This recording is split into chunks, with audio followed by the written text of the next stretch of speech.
This is mostly ancient history. All right. I'm asking you. How ancient? Oh, Sumerian? Not that ancient. We're going back to your ancient history. Oh. And we're gonna also focus around the J-Log. And there's only 10 questions here. It looks like one was added, but I'm just going to let you talk, whatever you want to talk about freely. I'm just going to ask you the first question and we'll continue. Yeah, I just prefer it be more of a conversation rather than a. The other makes me feel as though I'm testifying, and I'm prepared to do that as well. Okay, raise your right hand and put your left hand on the Bible here. Yeah. Or was it your right hand that's supposed to be? And as long as we're in a closed session, so help me God. Yeah, conversation is definitely the way to go. Yeah, I'm working on that subpoena. I talked to a big-time attorney, and we're talking different things, and we can discuss that at a different time. Yeah, he's a great guy, too. He's a good guy. He's experienced at high level. As I was saying to Bill on the way over here, I was ordered to present a copy of my order to meet him at St. Mark's Square. That order contains an initial of a committee member, a coded initial of a committee member. From what I understand, there's currently a 17-16 split. And this is mostly rumor around the community to forward a public acclamation program having to do with the Majestic 12 and the overseeing committee, the old 5412, which is now basically called the Committee of the Majority, as far as I'm told. The questions are just to give us a little structure. Well, that's fine. Okay. That's fine. Well, that's interesting news. And if I say something or one of us says something, just answer, talk to me. That's fine. Keep going between you and Bill. The lights are cumbersome, but A little much? Okay. that's fine. All right. That's fine. That's fine. If you look closely, they're nice and red from looking through the scope all last night, so they can't get much worse.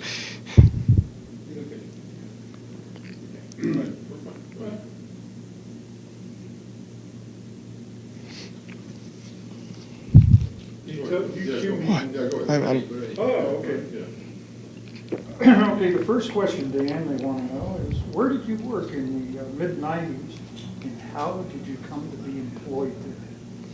Well, several locations in the mid-90s. I had some cover positions here in Las Vegas, which made me look like a good old-fashioned Joe. And in fact, I had had some police experience at the late 80s. You're probably centering your question around the work for the government. In 1986, I was approached while working as an undergraduate student in Dr. Bert Bell Barbero's office in his parasitology laboratory, to be exact. I was looking through a scope at the time. Three gentlemen walked into the laboratory, closed the door behind them. There was 2 uniforms and a suit that were present. Both of the uniforms I would make as most probably being United States Navy. My memory of that one event's kind of hazy after seeing all of the suits and uniforms and whatnot. We spoke for a while. They asked me if I was interested in seeing the world and the like. I told them I in fact was. We went through several interview processes, not unlike this, and reviewed my background. I went through several background investigations. Finally, starting up 90-91 time frame, I was cleared for working past groom to the Papoose Mountain facility, that place that doesn't exist, about 90 miles north of here, the nowhere place. That's how I came to work there. My original assignment was at the Groom Lake facility to review histopathology slides. And I went through nearly a year's testing and then was basically let loose for a year, and I heard no contact from them. After that, I was brought back in and shown some higher grade slides of unknown origin. Following that, I was introduced into a working group and subsequently brought into the Papoose facility, the Site 4 facility. We worked for well over a year on slides of unknown origin. After I took a minimum leadership position under several of the other biologists who are already present, most of which are now deceased. You know the names of those individuals. I was then introduced into the level 4-5 facility, and the 4-5 coded for 9. You're again aware, we covered this in ancient history. And so what we did is introduce the new members, myself amongst them, into the clean sphere area, and we were eventually shown the subject for which we were examining the slides. The slides were unusual in that they were in pressurized cells, and they were reviewed by us on a conveyor with a completely automatic microscope. We weren't touching anything. We'd give verbal commands.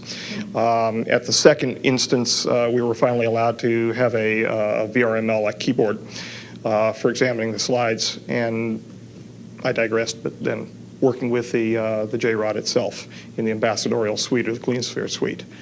Now, was this under this Project Aquarius? Yes, yes. Initially, I was assigned as a working member of Project Aquarius. Then finally, I was made an assistant working group leader. And then mysteriously, after one meeting with the JROD, I was asked to take the working group leader position. I didn't find out why I was asked to take the working group leader position until, well, within this last year. I never understood it because Stephen was older than I. He was my senior not only in ability but in age, and I would have never figured being advanced above an individual like that in ranking within a working group. And in fact, I never considered myself above him. We worked together. The Q94 document that you have in your possession was co-authored. My name went on there as the primary investigator because I was the working group leader. But in fact, he and I were both involved in the authoring of that document. Oh. Okay. Now, could you explain briefly what you were briefed on who and or what JROD was? Initially, I was briefed that JROD was an alien, specifically from the reticulum system, to reticulum 4. I had no idea the truth. Yes, from 2 reticulum 4 now, but I had no idea the truth of how they came to be. As I said to you before, I have never met an alien, but I have met an extraterrestrial. I found out subsequent to interactions with the JROD. And again, they have personal names. The term JROD simply means 15, which was a basing name for where they're located, the number of light years from our location. So they took those names, and they identified through the Sigma protocols, the linguistic protocols, with a rod symbol, which was an inertia symbol, and the letter J. And in fact, that was a combination of Mayan and Egyptian numerology having to do with a rod and a J, meaning 10 and 5 for 15. Okay. Now, 15 light years away, is that the police 876? 876 Charlie, from what I've been told. Now, he did not specifically tell me that that was the location, but the number 15 was mentioned. Well, they don't call it, apparently, Gliese 876, whatever, Charlie. How did J-Rod get here? I mean, how did he, 15 light years away? He crashed in 63, from what I understand. Oh, was that right? Outside of Kingman. Okay. Kingman, Arizona. Right. There was a problem involving his physiology and his biophysiological communication with the craft went wrong. And of course, he's ill, as we know, with the MGUS and the paraprotein associated problems. And he crashed. And how was he? Was he transported immediately from that crash site to the S4 facility? And how? That I don't know. Okay. That I don't know. You don't know how he came to be at the facility? I believe he and associates were transferred separately. He to the originally to the Groom Lake facility, and an associate to, I believe, Los Alamos. Los Alamos. I have no independent verification of where the associate went, though. All I can say is that he was there at Site 4. Now, you interacted with J-Rod. Was there a general procedure for this interaction? Well, there was not a general procedure. There was a very specific procedure. Very specific, okay. After we would be brought in with our helper biologists, there was controlling helper biologists, those in the gallery, and then the introduction specialist, which was myself on a number of occasions. We entered the clean sphere through a large series of protocols involving pressurization and compartmentalization, no pun intended, until finally we were pressurized in fully encapsulated a TEC, a TES, total encapsulated suit for entrance into the clean sphere. Once we were pressurized and entered into the clean sphere, well, I should digress. We had a medical evaluation, all of that first. But they ceased doing that after a couple of medical evaluations. It was more just interested, let's get you in and get the work done. I would enter into the clean sphere, and I was not supposed to communicate with the J-Rod at all. I was not supposed to know his name. The reality is we were communicating from the time that I entered into the ambassadorial suite external to the clean sphere, talking back and forth freely. I could hear whatever he was projecting at me from thought, and he could very clearly hear what I was thinking. I say hear, meaning perceive. I was supposed to stand over by a hologram projection system, which was run as like a teleprompter system, over to my right, that would be run inside of the clean sphere glass. Hold my hand up and mimic certain signs. And it became a joke. It really did. It became a joke. Those folks who were watching from the gallery running the show thought that I was standing there and mimicking the signs, and this was the only communication underway. They perceived on the day that the approach, the close approach that he made, the grabbing incident that he did with me, they perceived that there was a communication that occurred.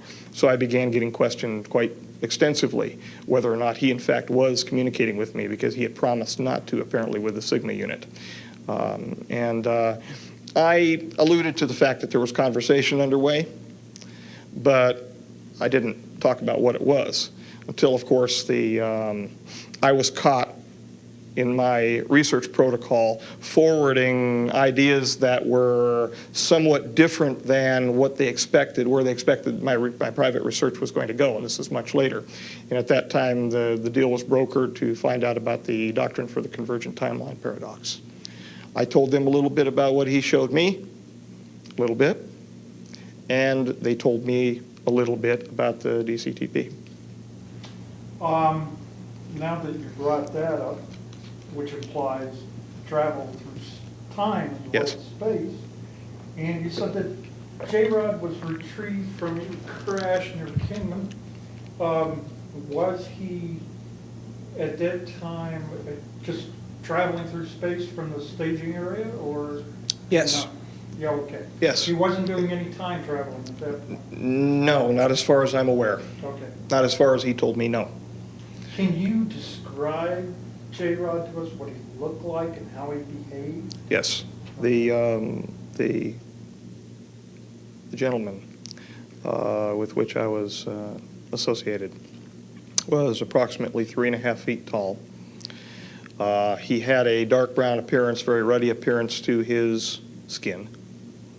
He was in a highly pressurized clean sphere. He exuded glycoprotein-like material through pores on his skin, which was associated with the neuritis, the neuropathy that with which we were dealing. Did this have an odor to it? I don't know. Okay. I don't know. I couldn't perceive any odors whatsoever. I was inside my... But I would imagine, but I have no data set to say what it would have smelled like. And in fact, there was nothing I read that indicated whether or not there was an odor. Why? I'm wondering. You've asked that before, and that's why I'm wondering. Well, yeah, I've heard about this secretion coming through the pores of the skin before, Mm-hmm. and there have been those who've had encounters who say they can smell an odor Okay. from the skin. All right. Where were we? You were describing. 3.5 feet, large head in comparison to torso. So the ratio of the cranial to the torso area would be larger than in what we would call a modern human being. Large, bulbous black eyes. The whites of the eyes had been selected out. So it looked like a large pupil, basically. When you look into his eyes, you feel like you're going to fall into his eyes forever. And I think that probably had something to do with the telepathic nature of his mental structure. Large arms, large length. 4 very thin, sinuous fingers. Nails, not as long as presented in some of the images that you've showed me in the past. The ones done by Tom Mack, was it? By Tom? Bill Ugas. Oh, yeah, that's it, the Puppet Master photos. I'm smiling because the Puppet Master leads me to other nicknames. But he was hunched over most of the time, could not support himself fully, given muscular atrophy. And that had to do with the peripheral neuropathy under which he was suffering. So he would grunt and move toward me almost in a flopping fashion. Feet were large in comparison to what we would, say our feet would be. He was unclothed 4. Yeah, he was unclothed, which bothered him. He wanted to wear clothing and was refused in every turn. Called himself captive, and justifiably so. His feet were unusual in that his the plantar area had a very large knob underneath what we would call our heel. His facial features were grotesque in comparison to what he showed me what normal would be. He was Normal of his type. yes, yes. He was bilaterally symmetrical to the extent that the disease process was not changing his facial figures, his features. Nose was recessed, not a nose like we have, but basically two opercula, 2 orifices. An extremely small mouth, a hard palate, no teeth. His musculature, again, it was suffering from the problem at the myoneural junction due to the neuropathy. Do you have any idea what his chronological age was? 622. 622. And that I don't know. That I don't know. That number 622 is now used as an important number within the community. A reference, a request from 622 or a report from 622 could be from anybody. So it's used, and in fact the SRB report that I have with me today, the supplemental report for 0302 that I have, probably is labeled from reviewer 622. I haven't, again, it's going to be a cold reading when we look at it, but it's probably from 622. They excrete in a manner that we would excrete. Their external genitalia are different than ours. The females have somewhat like vulva, but they have a clasper situation. The male has a male clasper, the female claspers. And if it looks like a disc with rectangular solids that are rotated into position. for clasping at the inguinal region. They do have internal fertilization. Now, this was something you read because you didn't see a female, did you? No, this is something he showed me of his wife. Oh, internally. Yes. And how was that image presented to you? Did it appear? I was inside the image. You were inside the image, That's what it felt like. like virtual reality. Yes, everything that he showed me when this was the incident. When he projected it into me, it felt like I was there.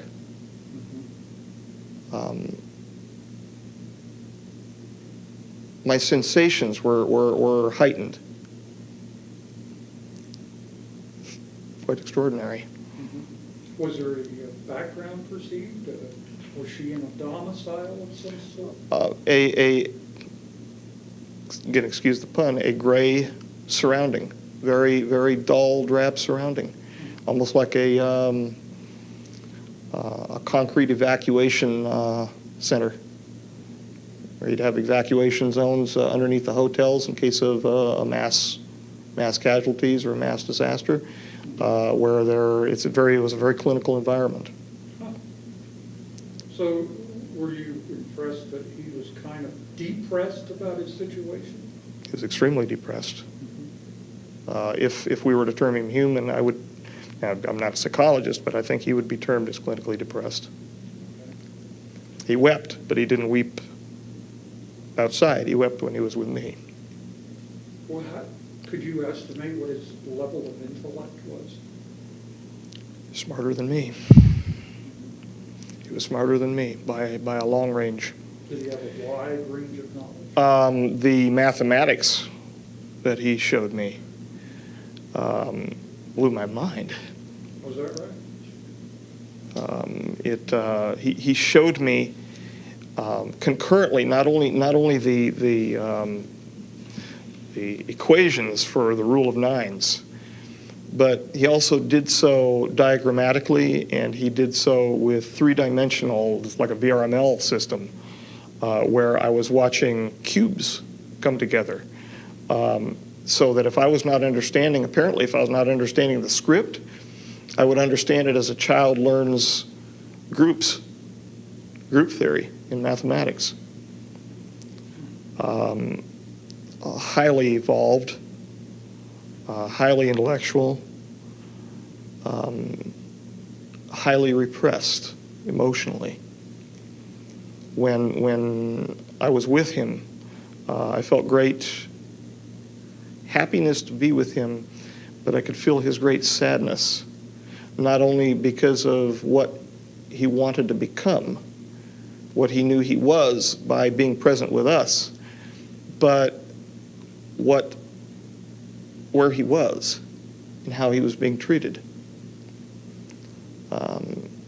He was not part of the group that has to be catered to involving the T9 treaty that was just signed. He wanted to help. He was willing.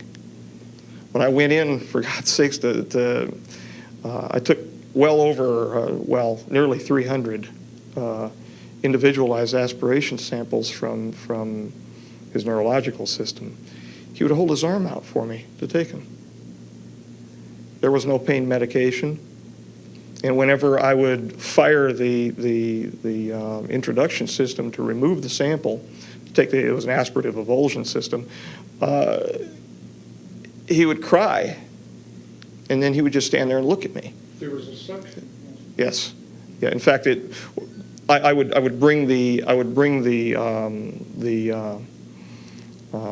sample after the initial removal from his tissues into the introduction system, and then approve it and move it from there to one of the helper biologists. Usually it was Robert, outside of the clean sphere, and then he would move it from there to be handled under our normal protocols. It was a level 5 past our the BMBL system. He'd just stand there and take it. So, do you feel the communication that he established with you when you were in contact with you. Could he extend this communication over any distance?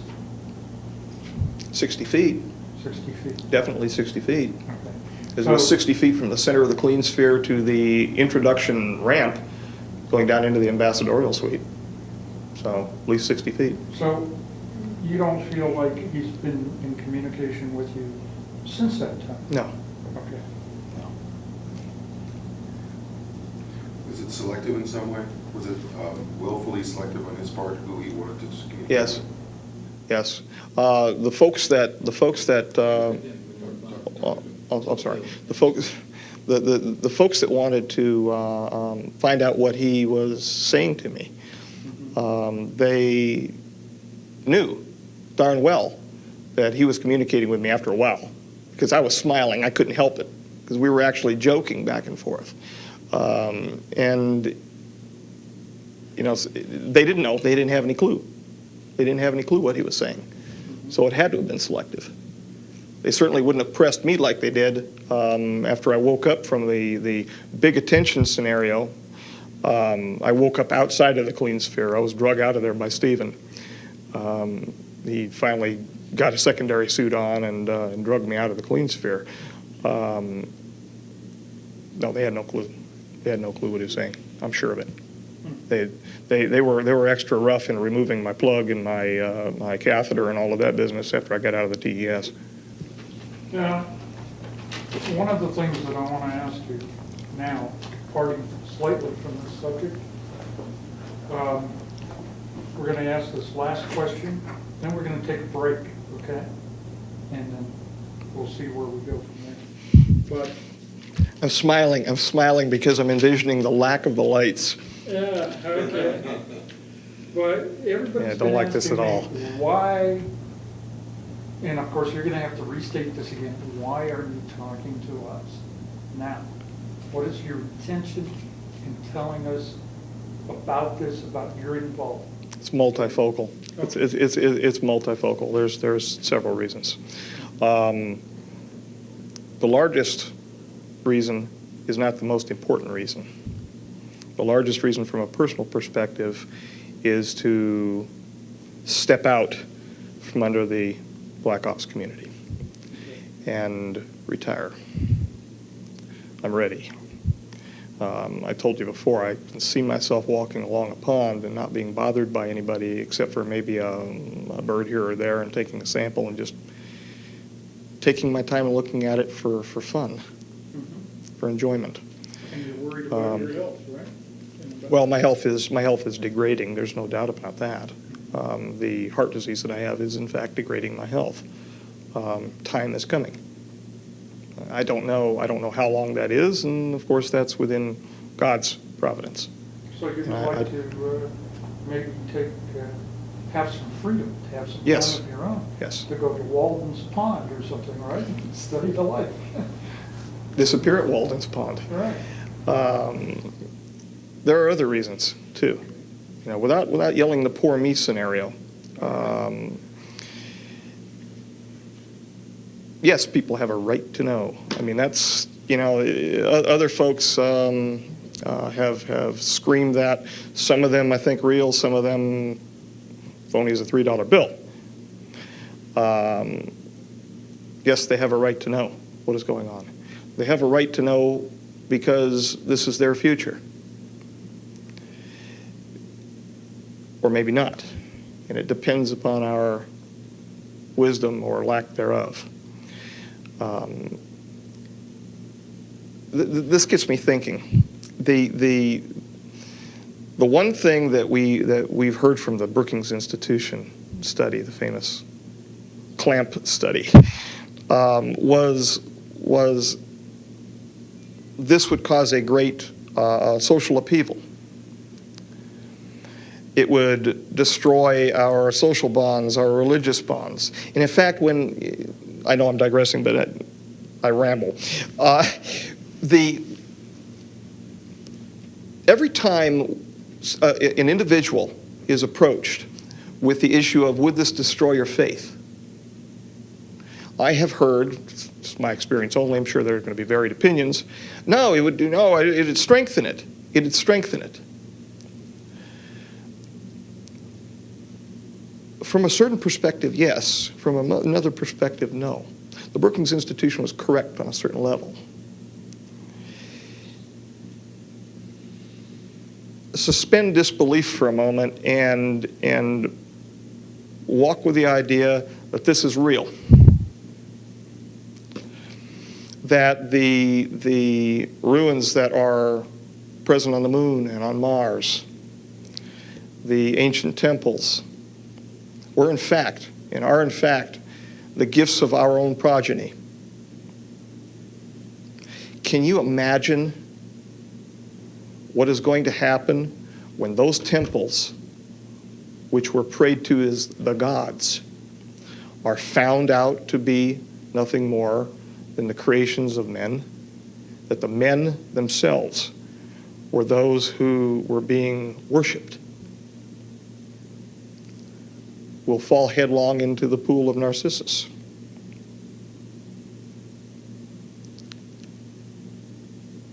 And maybe that's a good thing. Maybe that's a good thing. Maybe we'll find truth, love, God, in something other than buildings and stones and marble. Maybe we'll find out who he really is. Or she, it, or just us. Do you want to take a break? Please. Take 5 minutes, yeah, Okay, take 5 minutes and talk about what we just talked about. Yeah. I missed a little bit about the clean sphere entrance in terms of suiting up, preparing yourself. You did mention the medical exams, which fade Right. out after a while. Right. But in the other tape, you talked a little bit more about some of the mechanical specifics, just to give a better image of That's fine. what it's like for you to do it. That's fine. Okay, that was The one. introduction gantry, the swinging The hose swing system. goes up. Yes, those things. Yeah. That's all visual, and I'm interested in the Dulce facility. Uh, Train what you're Hold talking on, hold on, about. hold on. One thing at a time. One thing at a Okay. time. The other thing is We can wait. that might be pertinent to what you just did, what you just spoke about, was what you were looking at slide-wise prior to knowing what the unknown origin material was, what its origin was. Sure. You know, just what it was you were looking at. All right. Without You revealing. want me to get into the microbial? Well, maybe just a general statement of what that was, All right. what you thought you were looking at. Just to give us a little. That's a good one. You know, 'Cause I had no clue, and in fact, they brought in who we got on our side, a biochemist to turn our attitudes around. And after about a year, he didn't turn our attitudes around. He finally joined us. And finally said, no, we can't do this without finding out the origin of the tissue. Right. We needed to find out. See, we were dealing with it. We were dealing with a situation where it was in vitro. They were. We might want to go back on camera for this. So That's fine. Okay. And the other thing that I think you made a very good statement about why you're doing this. I wonder if there's anything else we can do for you, anything else you can say that is of value to you that we can record for you, as far as what you hope to, how you hope to get out, what it is about. I mean, you said it's your health and a number of other things. I'm just wanted to put it to you that if there's anything else that comes to mind that you'd like to add in that regard, in terms of what it is you're trying to accomplish. Because I would like to tell our elected government what we're doing. Maybe you should say that. You know, I mean, under the appropriate circumstances, because there are military applications that need to be handled in a very careful manner. For example. I understand. All right. Those issues we're going to be extremely careful about here today, because they should be taken with great care. Of course, our objective, which including the military applications for Lotus. I know that we're somewhat constrained for time today. Well, how much longer do we have? It's only 16:37. How much time do we have? We've got time. Okay. I have to be back at 1900. 1900, 7 o'clock. 7 o'clock. Okay. Okay, we have plenty of time. All right, fine. Okay, good. We're not in a All right. rush. Well, what I wanted to do is the only other thing I'd say was we're trying to focus on, and it's been great so far, it's been very focused, it's very, very central to the J-Rod interaction. We felt that was the best way to introduce you to our next stage. Right. Now, we can talk about anything we want, we got plenty of tape, as long as you can stand the lights. You know, I beyond the three things I just mentioned, anything you might want to bring up. Do you think So that in thing is order. real? Do you think that thing is real?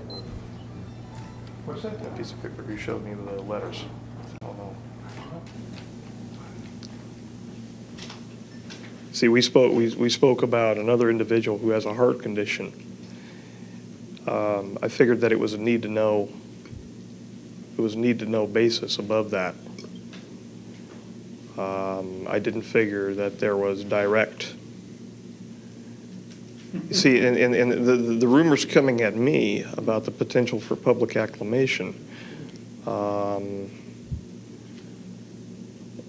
that would be for him, those initials to take back as the hero in this situation, because he loves playing the hero. And you show me a piece of paper that says ordered to remain. Ostensibly, that's what I meant.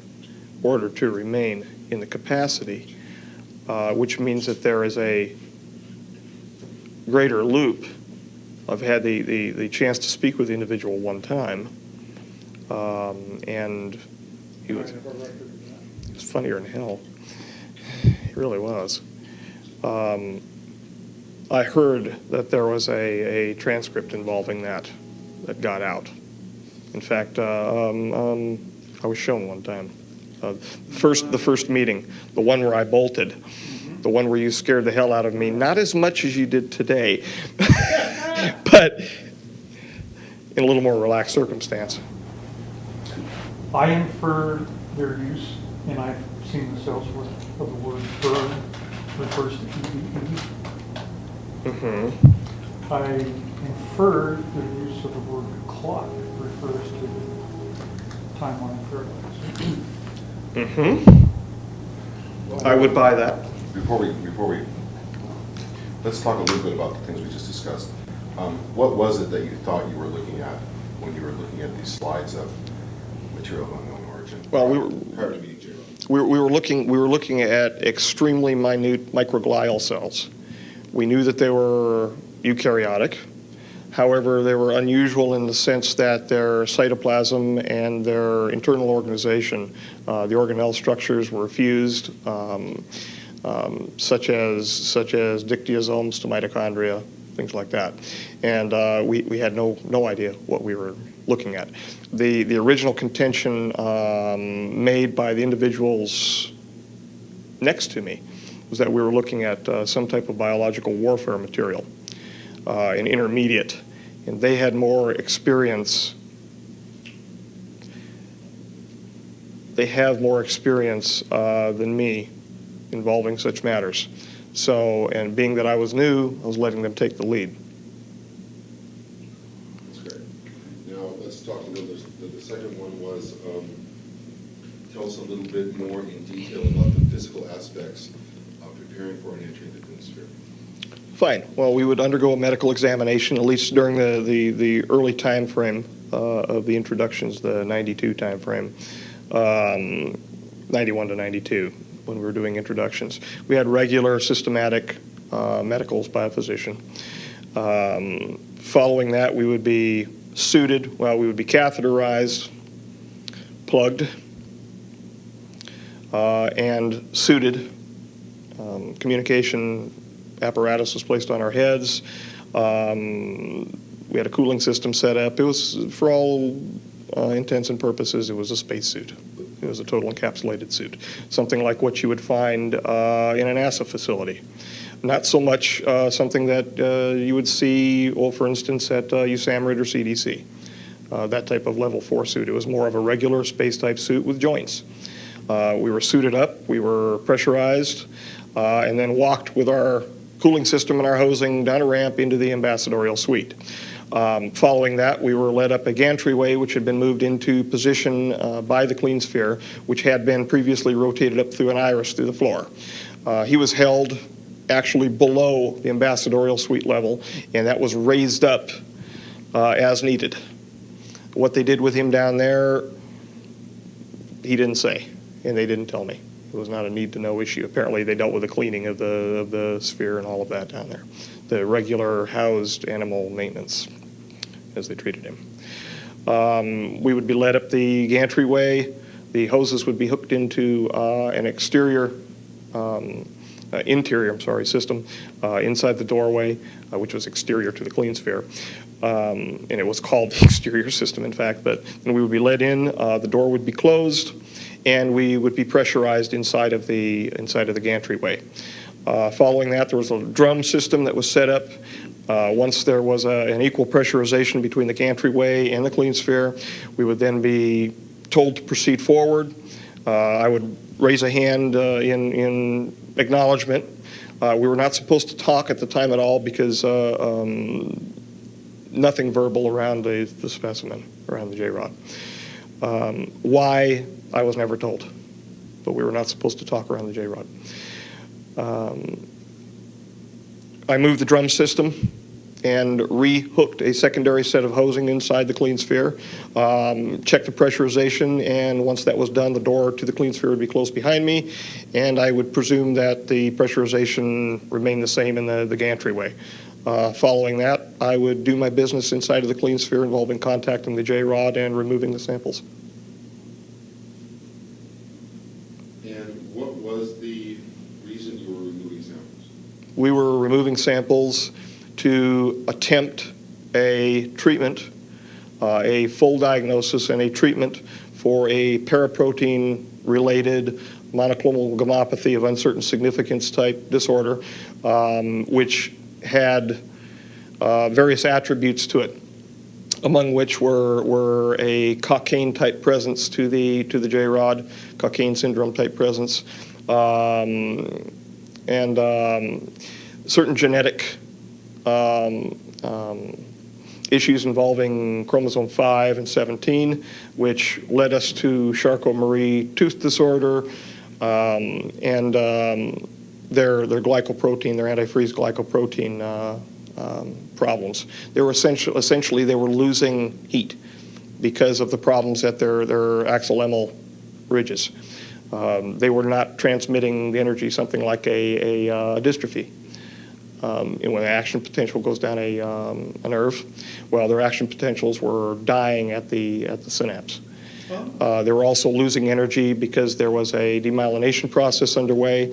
That demyelination process was, since the Q94 document, was tied to a CMT1A-like problem, the Charcot-Marie tooth problem called PMP22, which is a protein number 22, which an overexpression of that gene causes a greater demyelination. We tied that to the demyelination issue involving the promoters for the PMP22. Those promoters, there's two promoters for it, were selectively deselected with the use of TFOs, or triplex-forming oligonucleotides. It's essentially an ssDNA vector expression system that we're using. Oops. Doesn't that? You're staring at me, Bill. I'm sorry. Bill, one thing, when you're speaking, when you don't sort of make any noises, just nod, that's good. When I'm not. Sometimes you're going, ooh, ah-ee, that's a... Okay. Just keep used to nodding. Great. That's all he's been doing is nodding. I shouldn't. All right. So do you want to simplify? I'm sorry, Bill. No, I don't. Actually, no, I think that's fine. I'm sorry, Bill. I actually understood some of it. That's all right. Doesn't that interfere in the demyelination process? Okay, isn't that similar to conditions that humans sometimes have, like, what is it, muscular dystrophy? Well, yeah, except for he wasn't forming plaques. Okay. He wasn't forming plaques. He was simply demyelinating, repairing the demyelination area with the immune system. They've got a cell-mediated immune system, humoral system, just like we have. The cells are different. They've got Philopodia, but very strange looking blood-like material. It's like it, but that's why we use the term analog so much, because it was different. It was different. Can we talk a little bit about some generalities around the building in which you worked? The sort of, how many floors it was, and where it was located, Sure. how you got there. You want an experience of Site 4, watch the Andromeda strain. Except for there's a little more color inside of Site 4. They've got a nice orange stripe on the wall, and they've got a red and blue stripe on the floor, which gives you general directions depending upon the floor you're on, and you can't move without getting stopped anyway. Now we're talking separate to the groom facility here. I'm aware of several floors at the groom facility, and then finally the majority of the hot stuff was taken over to Site 4. We're talking 4 basic levels. The first level, and they're coded 4.1, 4.2, 4.3, 4.4, and then finally where he was stored as 4.5. And that 4.5 designation was painted on the wall for him because 4 and 5 is 9. That's why, in fact, they built 9 hangars on the Galileo and Sidekick levels, the 4.1 level. The 4.2 level contained the looking glass, Alice's glass. In fact, outside of the door for the major facility, there's a white rabbit with a clock. A very large, it's a statue that's probably about that tall, and it's held above the doorway. It's wired above the doorway. The looking glass, I find out, is one of the ERBs. It's an Einstein-Rosenbridge promoter. It uses some form of, this is found out, Jesus Christ, in the last 2 weeks. I'm asking the right questions there, I guess.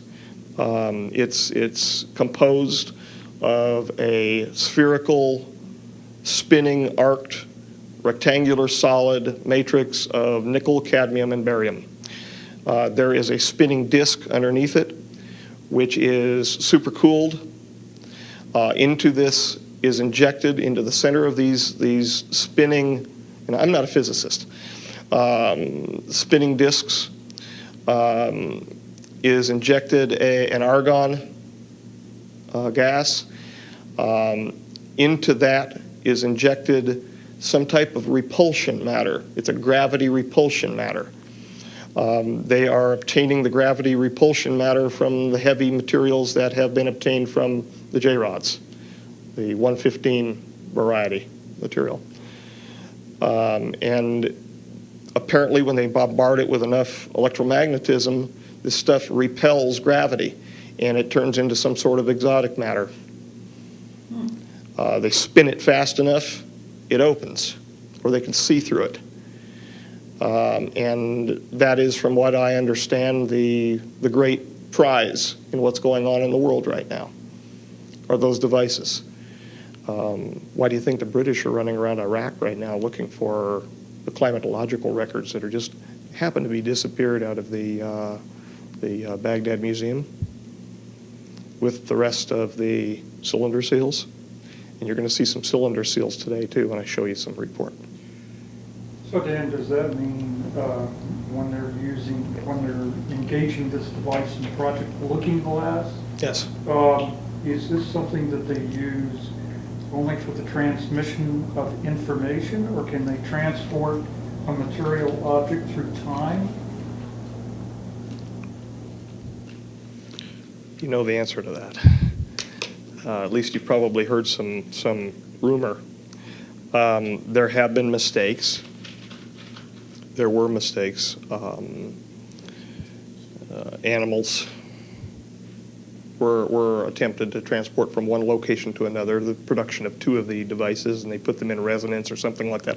I'm not a physicist. I don't know. But I was, in fact, present during a human attempt. The human did not survive. The human was not put in there under duress of any sort. It was a volunteer situation. and the human did not survive. The human did not move. The human stayed where the human was put. But the human changed, and I don't want to talk about it anymore. This is an attempt at time travel? It was an attempt at well, in essence, yes. It was a linear. It was a attempt to transport an individual over a linear distance, which I understand is the same thing as time travel. If we're talking purely from the Einstein, Translating time, space. distance is time. Like a transporter? Yeah. From what I understand, they've only used it for information purposes. Aside from that, how they get the information out of it, no clue. I don't know. What specific information they've obtained, I only know of one piece of information, and that is the rush, why the rush is underway to get Lotus done by the 2005 deadline. That in fact this group of J-Rods that are not complying with the wishes of the committee and the wishes of the rest of the J-Rods and the associated brothers, to put a clamp on them so that they stop their influence within the political structures of our government, including the financial structures. That it is, in fact, their slowing down of the progress to stopping getting these, picking up these little gates that were put together. That would be our downfall in 2012. Okay. Do you want to say anything further about the Stargates? Or their use in 2012? Well, Before we go, Bill? let's finish up our third objective when we turn the lights back. What can one do for me? Yes, exactly. I would be very happy and very relieved to feel as though I was responding to the elected government of the United States of America with what talents God's given me. I'm responsible to the people of the United States of America. The nature of the information to which I'm privy is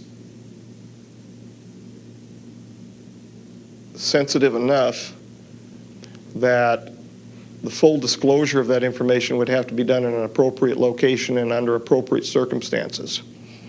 Certain military application information would have to be done in a closed session milieu for the national security.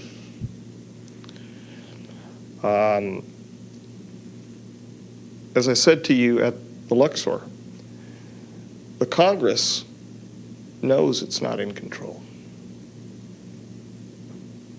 They know that this is a train, a wild train out of control. And they want that control back. They're not stupid. They know that there are things that are going on down the hall from them that they can't fathom. They deserve to have that back in their hands because that's what they were elected to do. And if we care at all about what's left of our Constitution, they deserve to have that in their hands. Aren't we the masters of our destiny in our country? Aren't we supposed to be? Yes, sir. Supposed to be. Okay, yeah, let's break for a minute. And are you have a question? What questions do you want? I want you to do it. Yeah, okay. Right. Do you want a break or do you want to? How you doing? Let's go. Let's go. Go ahead. Good. This is more to do with I hate these lights, but I'm fine. Just a little bit longer. That's something we usually get. I expect, no, that's fine. I expected the largest light I would have would be a CRT. I was comfortable with that, too. I'm quite interested in if you could describe for me sort of what it was like when you were first introduced to J-Rod. When you actually sort of walked in, presumably that he was in the clean sphere and you were kind of taken into that part of the facility. What was your reaction when you first saw him? I thought it was an insect. Sorry. That's fine. We lost the light. We'll take a break. Let's take a break. Stretch. Wellington, I went to Dover Grammar School for Boys, Oh, really? on the hill over Dover. 4 years, or Yeah, indeed. We were right above Dover College, and they had all the girls down at Dover College. Right. Was it a boys' school, I take it? Yes. Yeah, like Yeah. Wellington. We were not allowed to communicate with the females in the village. We had Grandmaster, Headmaster Coleman. Oh, right. We called him the master, actually. Yes. There was a headmaster there. Didn't want to call him anything else. He had a cane. I ran away, actually. Good man. Yeah, really. Had enough of that rubbish. Okay, so it's back to that question. Let me just rephrase it for you. Can you describe in detail the first time, what it was like to meet this being for the first time? My original feeling was I was looking at a giant insect. It's the best I can just off the cuff. It looked like a giant insect, being dark brown and hunched in a corner, very insectoid in appearance. It almost looked like it had an exoskeleton. I felt afraid inside because I was always told that monsters weren't real.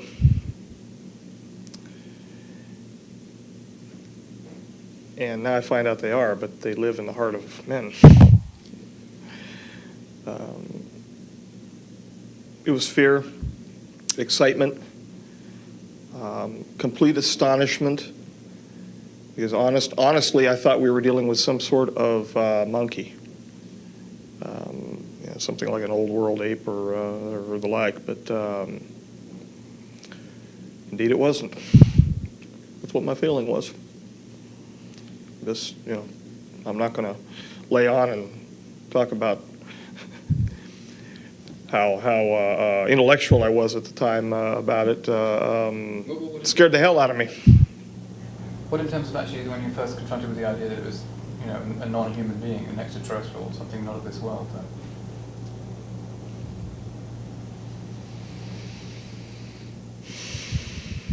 I'm trying to remember what I was feeling when I was looking at the briefing books. Because even when we were first introduced to the J-Rod, they were him-hawing around as to its origin, his origin.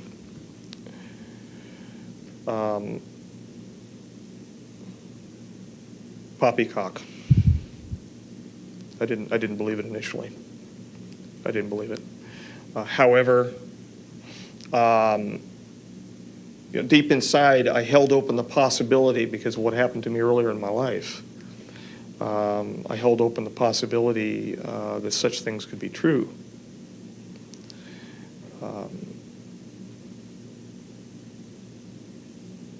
But wouldn't happen to me. Put it to you that way. It's that old can't happen to you feeling. So to me, it was poppycock. It was rubbish. Until I found out otherwise. Before going on to the next question, can you talk a little bit about the briefing books? That series? Sure. They were called King Tuts, and they were basically King. They were all labeled with K's. The ones that I was allowed, they were blue binders. They were all labeled with K's. They had DTIC on the front of them, and I still don't know what DTIC. This is 1987, end of '87, and I still don't know what the letters mean. I haven't done independent searches on the net, or I would be. So if you can tell me, what does DTIC mean? Hey, it's a shot for me to find. You don't know either. They had a white DTIC printed on the front of them. They were marked with several sections, including physiology, general biology, social structure, political structure of the J-rods, their origins, potential implications for interactions with humankind, cross-contamination issues. They were full of as much information that I could take in during the times that they were allowing me to read them. But I still don't know what that damn DIT or DTIC means. Yeah, they were called King Tuts. They were update books. The one person. This is another reason why I didn't figure that, how Stephen how I could be promoted to a working group leader above Stephen. Of course, I found out and I told you why. Right. At the time, because he kept the updates. He made sure that all of the King Tuts were updated.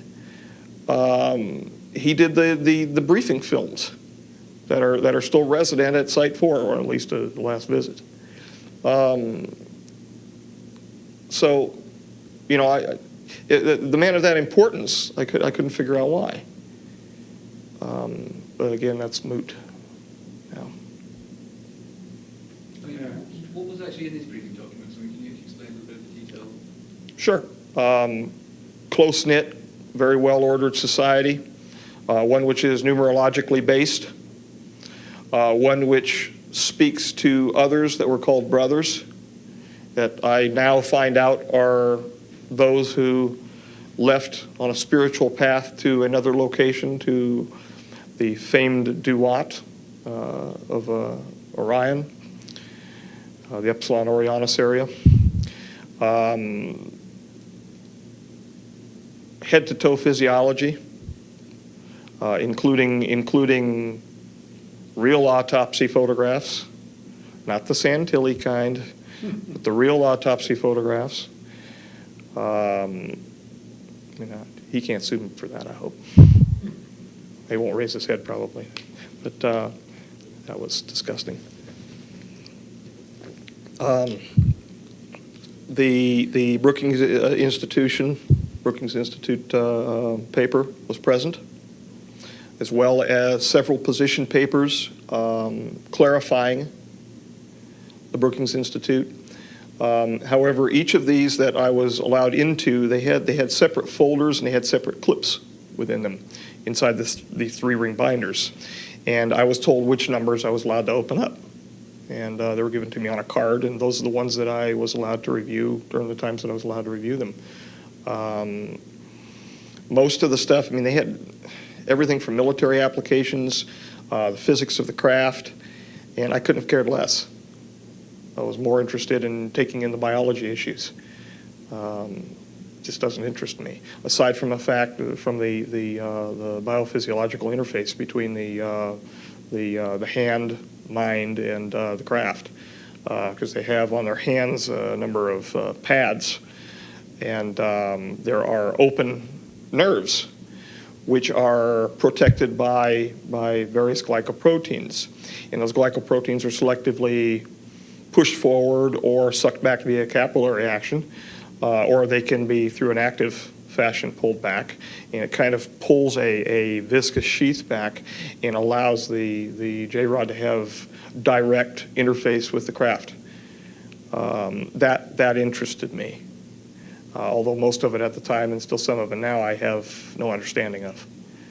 A lot of it has to do with electronics that I don't pretend to understand.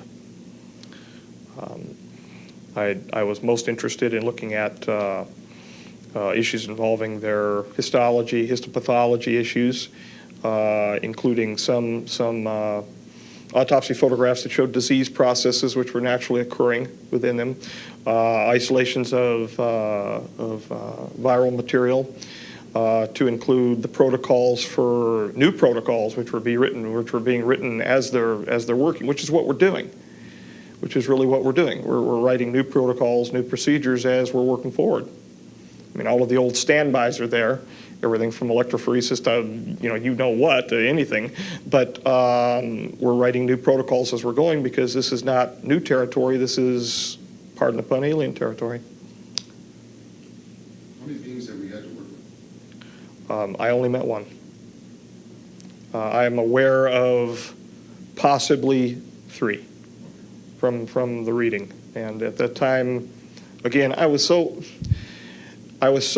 stunned by what I was doing. A lot of it was getting by me. When I read the word extraterrestrial, I tunnel visioned. And when I finally believed and understood that it was, in fact, an extraterrestrial, numb.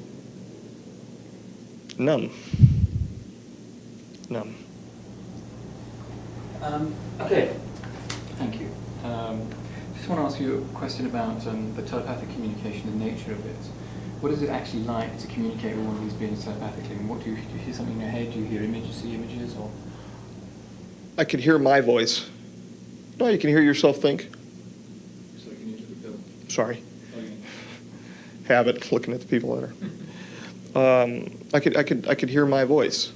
However, the cadence, the affect was something that distinguished it other than me. It was no great booming voice from the heavens or anything like that, and I'm glad I do not have a proclivity to hear voices in my head, and have heard none since. But people could probably challenge that. But I could tell that it was somebody other than me, and I could tell because I felt drawn toward the subject that was sending the communication. When the J-Rod spoke with me, prior to the bombardment of the images, it was something that was part of me, but not part of me. I actually felt non-resident for a moment. It was almost an OBE type feeling. And then I could feel myself pull back and experience the sound. It was physical. It was more real than touching an object. And that's the only real time that I've felt anything, more physical than physical. Is there a sort of conveyance of emotion during these communications? 100% emotion. If he was upset, I could feel his pain. It got to the point where, as I was doing the needle introductions, I could feel what he was feeling. So as I would inject the needle under the integument and find my proper location prior to removing the sample, I could feel the needle entering him.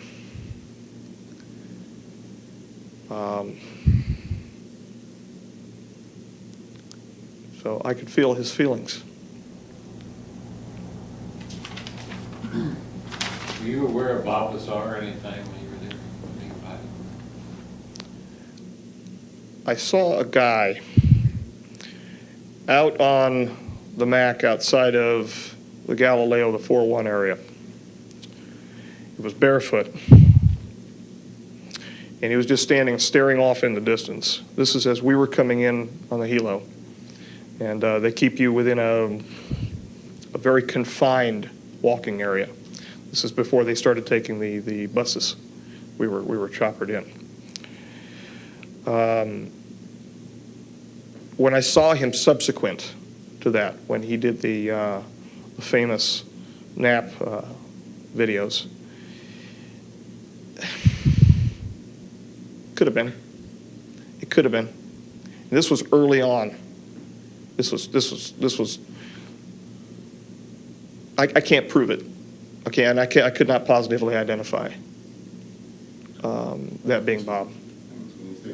I am aware of his name being mentioned up there, and it was associated with the term bottle washer, which means an engineer, but not a working group leader or anything of the kind.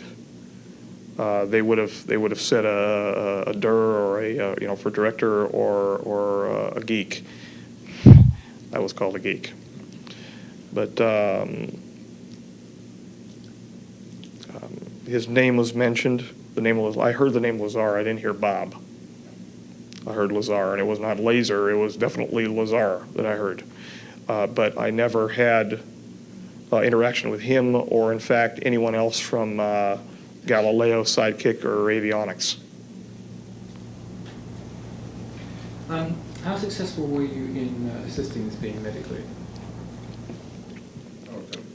Temporary assistance, temporary relief of pain, temporary meaning weeks, temporary adjustment of muscle tone, and then flat out nothing. He got worse. the exacerbation, it got out of control again on him.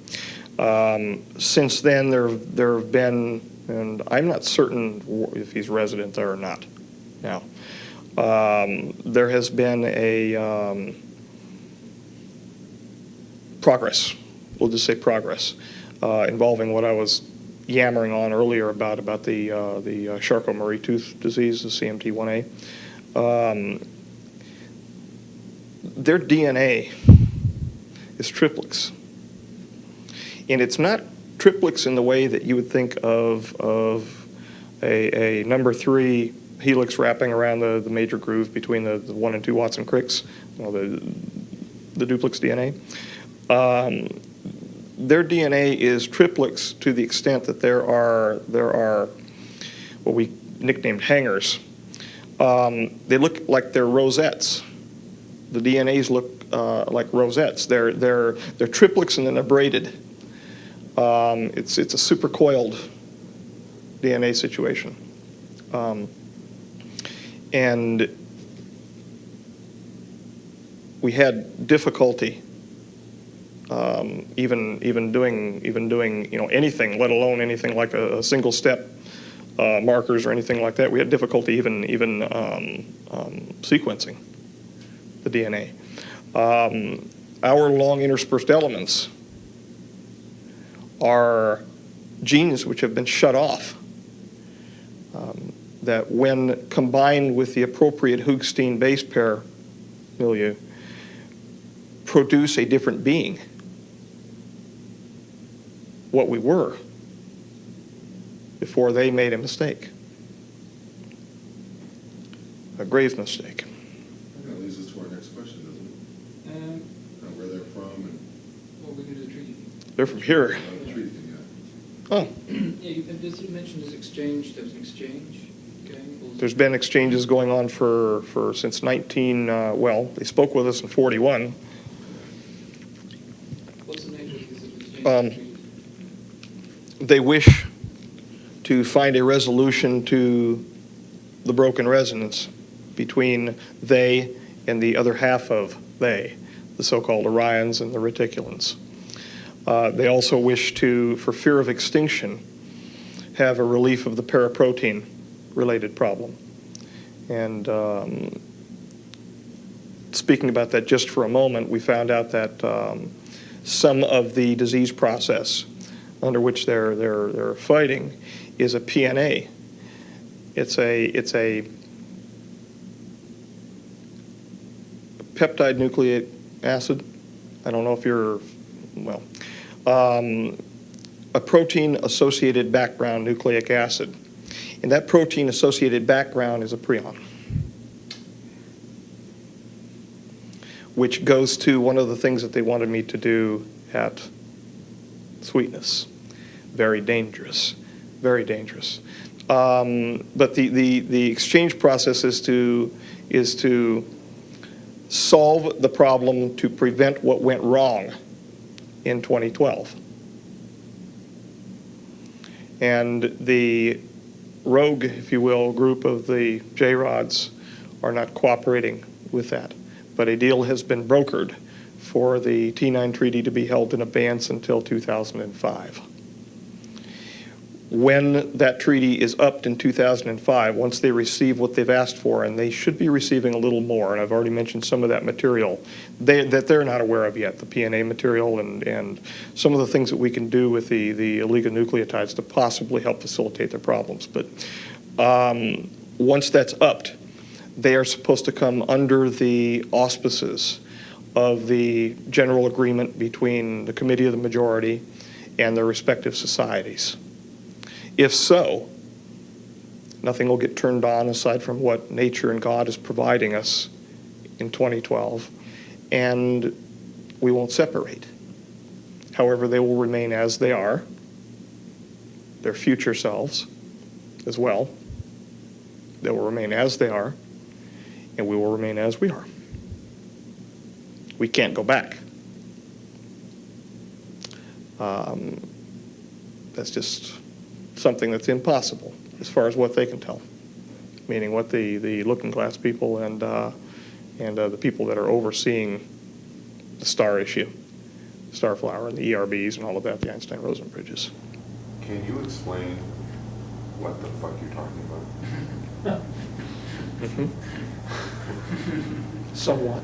I kind of get it because I've been watching the tapes and stuff, but it's so compacted, what you just said is so compacted in your own. I'm sorry. That's okay. No, I'm just saying, let's stretch it out a little bit. We might want to begin by being specific. It sounded like you were talking more about what they were going to get in this exchange, and we're kind of curious as to what are we going to get in this Oh, exchange? we're going to get not wiped out. Okay, what's the problem we're trying to solve vis-a-vis getting wiped out? The biggest problem is to make sure that I'm supposed to look at you. Yeah, I know. Sorry. The biggest problem is to make sure that there are no human-created ERB Stargates? machines. Machines? Yeah, I mean, it sounds science fiction-ish, I know. okay, and you know, it's hokey sounding, okay? To make sure that there are none of them in existence which can automatically turn on when the next age begins on December 21st, 2012. We are apparently going to cross over the plane of the galaxy, which there is a dense network of wormholes.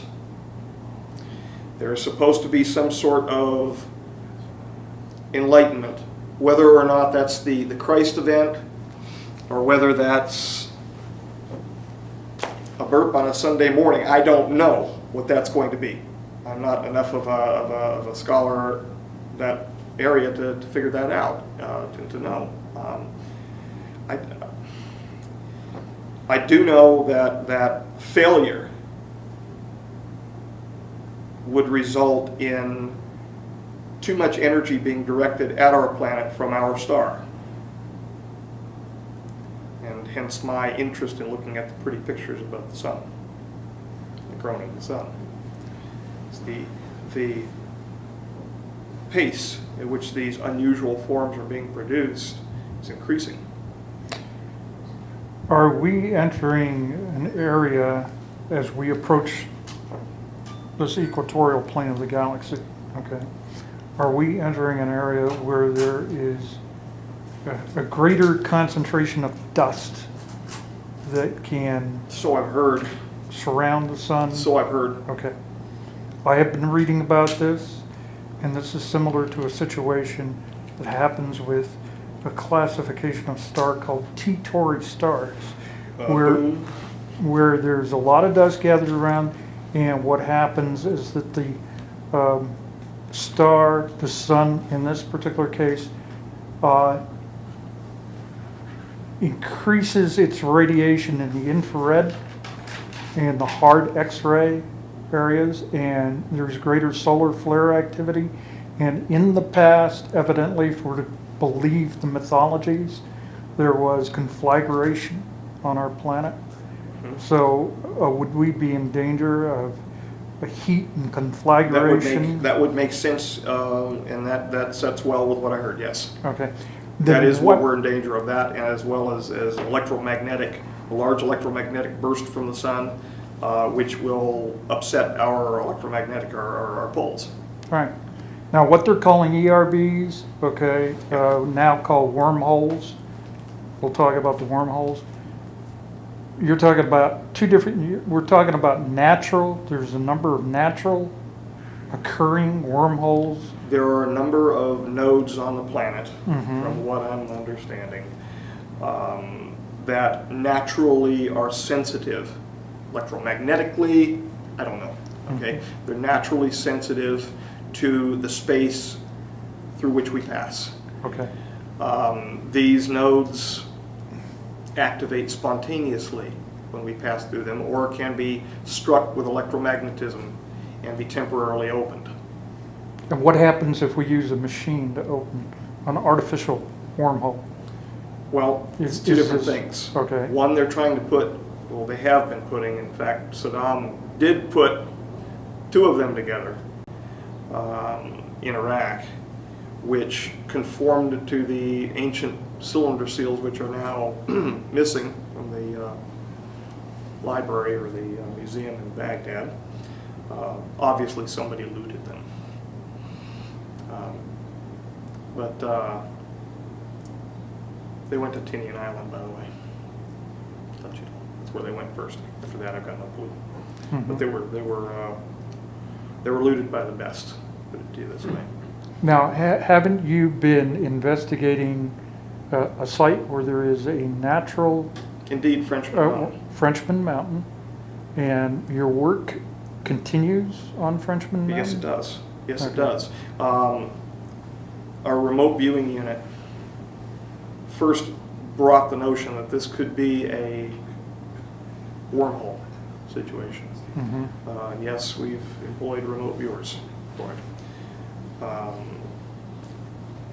Since then, there have been occurrences at the mountain that are far and afield from the research that I would be doing for the Lotus. There's two separate things, just absolutely two separate things. I originally went there with a team to do an endosymbiotic research program.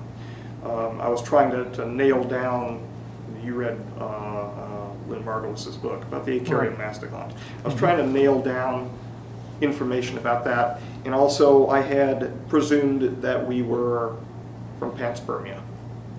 So I was looking for an artifact. I was looking for an artifact that might interact selectively with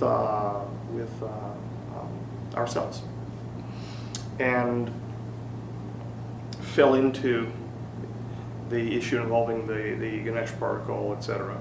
But we had a flare that passed across the surface of some algae during a test.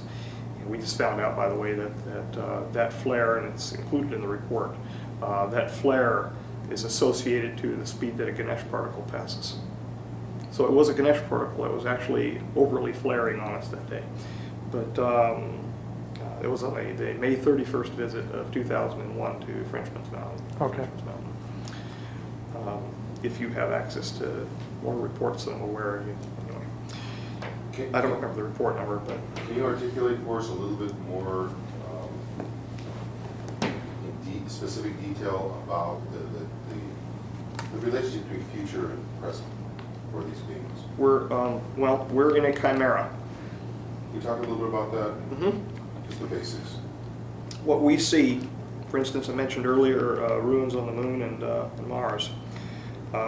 You're aware I was involved in, probably you're aware that I was involved in Inca City research, so-called Inca City.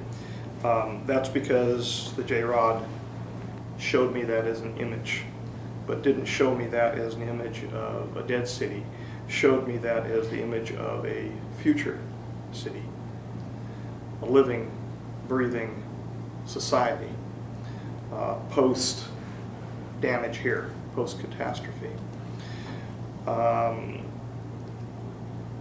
We are literally looking at things that are present, but according to a linear timeline, haven't been built yet. Now, if that isn't confusing, say you want me to explain what the hell I was talking about, if that is not confusing, it confuses me. You're the best man for the job right now. Tell us. Look with the lights on. According to the doctrine of the convergent timeline paradox, the J-rods, to solve their paraprotein problem, used these ERBs to go back in time. And some of them were worshipped. They were treated as gods, and temples were built for them, and et cetera, et cetera. The so-called Nubis Ra, that sort of business. Again, I'm not, this is getting science fiction-y because it sounds like poppycock. But this is what I got in exchange for the information that he gave me, so what the hell. Literally, there are two or more concurrent timelines that we're living in. Two separate existences. And what that means exactly, that's what I read. What that means exactly, I'm not sure. I'm intellectually limited in that area. I didn't, well, I got a B in philosophy, but I'm intellectually limited in that area. And I don't want to present something that I don't know is fact either. That would be not right. But to solve their problem, they messed around with us even earlier than the fact, or earlier when they had been treated as gods. They went back, treated as gods, went back before. In other words, they could apparently select the timeline. How they do that, again, no clue. They manipulated our original DNA and removed a single strand from us. This made us able to mate with another experiment which was underway at the time called Neanderthalensis.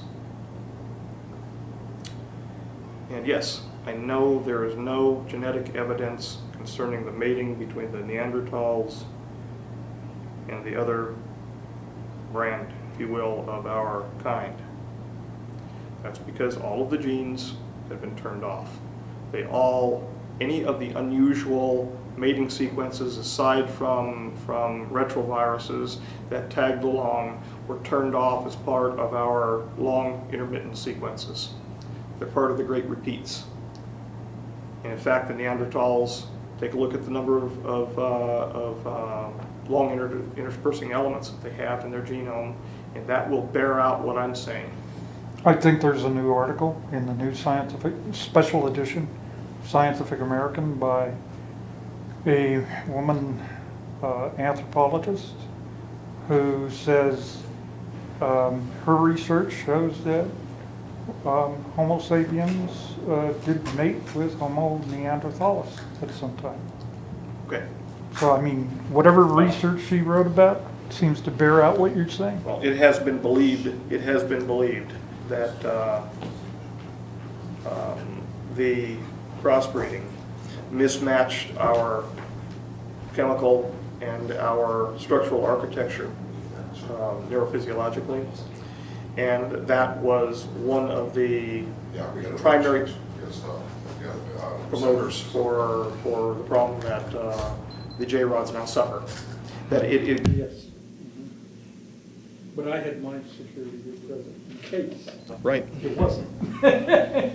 We're kind of wrapping up, and we're kind of in the middle of trying to have the opportunity, it's a good opportunity to talk about this time loop. And you were talking about going two different points of going back in the past, one and then one earlier. And what we haven't gotten to yet, though, is sort of a general description of what we're talking about here, in general terms. What the doctrine is. Right. This is ostensibly for the public. It's the paradox of killing your grandfather. It's the paradox of killing your grandfather. If you kill your grandfather, do you cease to exist? Michio Kaku, from what I can glean from his work, would say no. Would say no. It would cause two separate universes, two separate time streams. But in accordance with the doctrine that I read, his theory doesn't take into account that those two time streams could occur simultaneously. That the reality could be mixed, which is why there are so many confusing data sets involving everything from fossil finds to strata. Why there are so many conundrums involving the speed of planetary formation. There was a recent thing out that I had read about a planet being formed in a very short period of time, much shorter than what they had accounted for the accretion theory. And the way that it came through to me was it was a keystone DCTP flyer, because I'm in on some of the loop, no pun intended, that these things are happening simultaneously. That a planet can form at one rate, and the reality can mix such that we can perceive it having formed at a separate rate. And go back and look at it another time and have another perception, because the realities are actually mixed. And they're also now saying that the Earth appears to be older than they thought it was. Mm-hmm. And its age, I have no clue. One would have to ask the Almighty. You could look at something, are you saying that you could look at something one day and measure it, and look at it the next day, and the measurements can be different because a different timeline is then come into play? Yeah. And biologists, chemists, well, natural philosophers call that error.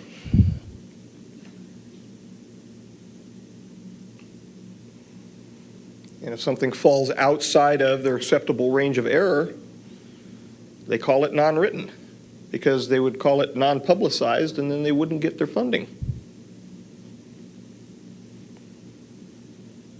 That's the nature of the big business of science. I mean, ask a guy associated with my mentor at SUNY. His name was Carl, and he had a little problem in Louisiana, we'll say that. He jumped ship, and he wanted to measure some things having to do with free radicals. And this will give you an idea what happens if you piss the wrong people off, or you don't get enough funding. He had funding 10 days prior to, he had lost his extramural funding, and he had funding 10 days prior to his separation. They separated him anyway. If you don't show the progressive upkeep of the funding, you're not there anymore. And it goes much deeper and much wider than publish or perish. So again, in terms of clear explanation, what is it we're trying to, in the treaty that we have, what is it we're trying to work with, or they're trying to work with us to? 100% cooperation, 100% cooperation in getting rid of the ERBs in exchange for 100% cooperation to solve their physical problem and to attempt their rejoining. And that's a big word, big pool at the end that I just said right there. Where that will go, I'm not sure. However, the project under which I'm working right now may help some. May help some. It's a electrophysiological resonance which is present around, in, and through our DNA, which it is believed by some of the more esoteric people to come via the supernal triad, the divine Sephira, the tree of life, which holds us together as intellectual and emotional beings. It is that dualism that keeps us in sync with the universe.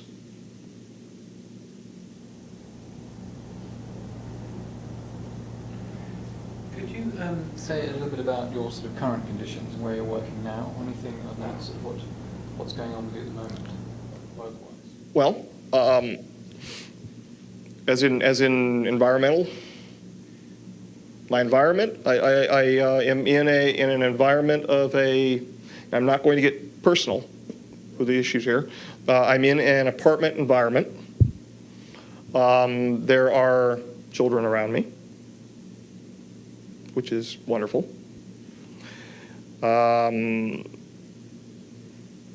I direct the project from that location. Do some minor microscopy work from there. Nothing of a hazardous nature, any more than dust would be hazardous to you. In times of need, I'm transferred to various facilities, not worldwide, but nationwide, and work within those facilities under whatever the protocols that, we need to complete. Those facilities are as wide-ranging as Dulce, the Shady Rest, Site 4, the Groom Lake facility, Brookhaven, the Los Alamos area, the T5 section proper, and recently in this little event in Alamo Canyon. I had to show, as well as give testimony, I had to show some evidence when I was there to a mirror. They were sitting on the other side of the mirror, so I hear. As God is my witness, there maybe wasn't anybody on the other side of that damn mirror.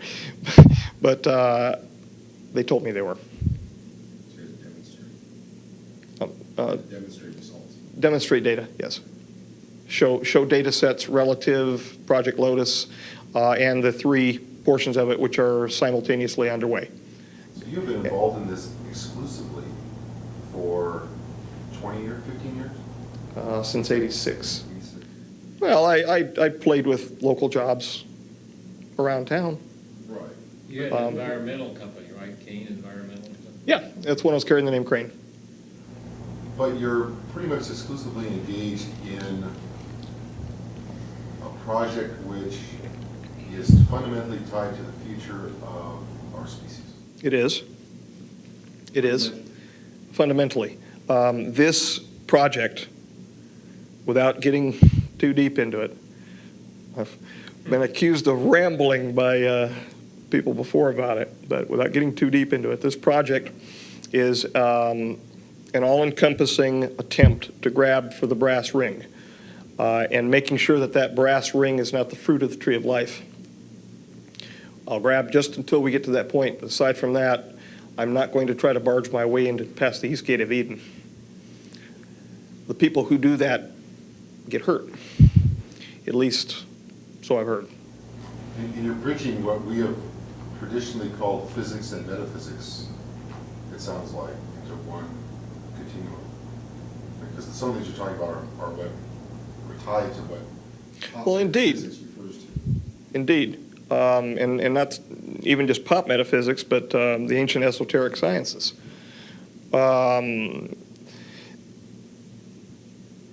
For millennia, we've conceived of the supernatural and that supernatural's interaction with humankind. What we are seeing in this project is that it's not so much supernatural, it's natural, and it's been there with us all along, and we just haven't taken the time to look.